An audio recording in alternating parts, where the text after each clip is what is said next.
Anger and deceit are false protectors. Anger and deceit give protection to pride and greed. The protector of greed is deceit, and the protector of pride is anger. Sometimes deceit also plays a role in protecting pride. Sometimes anger also plays a role in protecting greed. Through anger, they practice greed. A greedy person rarely gets angry, and when he does, we should understand that he is probably experiencing some difficulty related to his greed. Moreover, greedy people do not care what others say or think as long as they make money. They do not care even if they are insulted.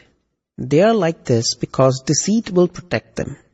Deceit is their ignorance and is part of their nature.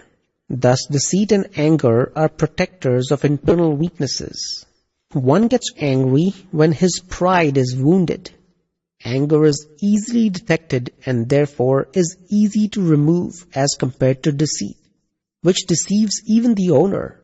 Anger is the first of the kashais to go. Anger is like ammunition, and wherever there is ammunition, there is an army ready to fight. Once the ammunition is depleted, why would the army still fight?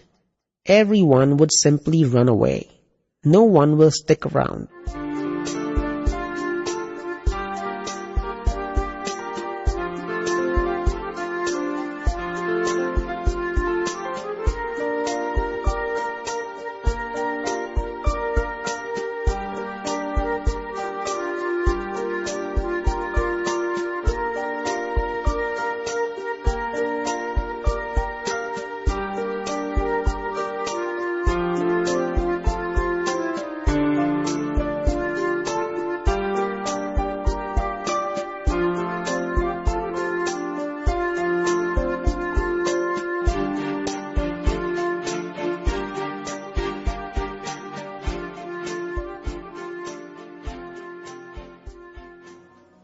The nature of anger. Anger represents volatile atoms. If a barrel containing gunpowder ignites, it would start an explosion. When all the gunpowder is finished, the barrel becomes inactive again. That is how it is with anger. The volatile atoms of anger will ignite according to the law of Vyavasthit, that is scientific circumstantial evidence, and will explode in every direction. It is not called anger or krodh if no tato, that is link of anger, remains. It is called anger only when there is tato associated with it. It is called anger when there is a feeling of burning inside. When this happens, the burning continues and it affects others also. This burning, if manifested outwardly, is called kadhapo, and if one experiences internal burning and restlessness, it is called ajampo. Sulking occurs in both. To endure or retain a grudge is anger. If people do not use angry words, then it does not hurt anyone. It is not just the anger that is expressed outwardly that constitutes anger, but also the smoldering one feels within. Tolerance is really twice the anger. Tolerance means to suppress continually. One will realize this when the spring of suppressed anger rebounds one day. Why should one have to endure this? One merely has to bring about a solution through Jnana. Anger is violence. The intellect makes one emotional and Jnana keeps him calm. What would happen if a train running smoothly becomes emotional? An accident would occur, Dada. If it does not stay upright on the track, there will be an accident. Similarly, when a man becomes emotional, so many living organisms within him are killed. The moment anger arises, millions of lives are destroyed. But even then, people maintain that they practice non-violence, that is ahimsa. People need to be aware that they are doing great violence when they become emotional and get angry. The way to conquer anger.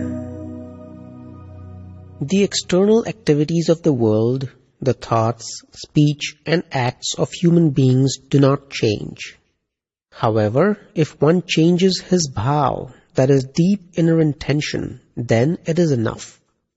People say that they want to stop their anger. One cannot stop it immediately. Firstly, we must recognize what anger is and what the causes behind it are.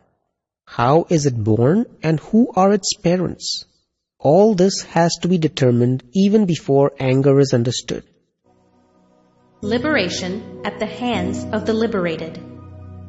Do you want to be rid of your weaknesses? Tell me what you want to get rid of. Make a list. Are you bound by anger, pride, attachment, and greed? Yes, Dada. How can a person who is bound free himself? How can someone whose arms and legs are tied up tightly become free? He has to get help from someone. Should he seek the help of someone who himself is tied up? He should get help from someone who is free to help. Yes, you would have to ask help from a person who is free. The food of anger, pride, attachment, and greed. There are many people who have some awareness and insight into their anger. They say that they do not like the anger that develops within them. Many, on the other hand, believe that unless they get angry, they will not accomplish anything. Anger, attachment, pride, and greed always harm the owner. People do not understand this. If you were to starve them for 3 years, they, that is the Kashais, would run away. What is the nourishment for these weaknesses? How can you starve them if you do not know what they thrive on? It is your lack of understanding that provides sustenance for them. How do they survive and carry on life after life? Stop feeding them. People do not think along these lines and instead forcefully try to subdue them. These 4 weaknesses will not go away easily. An acharya, that is spiritual head, scolds his disciple with anger. If a person asks the acharya why he is scolding his disciple, and he replies that the disciple needed to be told off, then by making such a statement, he has fed his anger. This support for his anger is its food. If anger, pride, attachment, and greed are not fed for 3 years, they will leave.